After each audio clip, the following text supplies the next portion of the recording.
Hi, I'm Dr. Rowena Winkler, Assistant Director for Graduate Student Career Development at UMBC's Career Center. We appreciate your interest in the Data Science Program and Certificate, one of the Office of Professional Programs' outstanding master's degree and certificate offerings.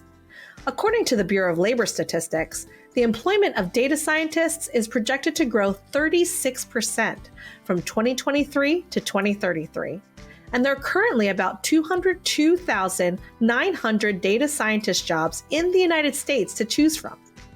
To put things in a more relevant context, graduates from UMBC's data science program specifically work at companies like Accenture, Amazon, Infosys, and TikTok, working as data engineers, data scientists, and data analysts.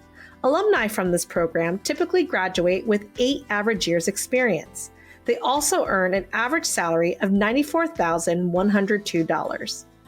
We look forward to having you join us, whether it's as a master's student in the Data Science Graduate Program or as a certificate student. We are excited to be a part of your career journey. If you have any questions or need more information, feel free to reach out to us at professionals@umbc.edu. Thank you so much, and we can't wait to connect with you.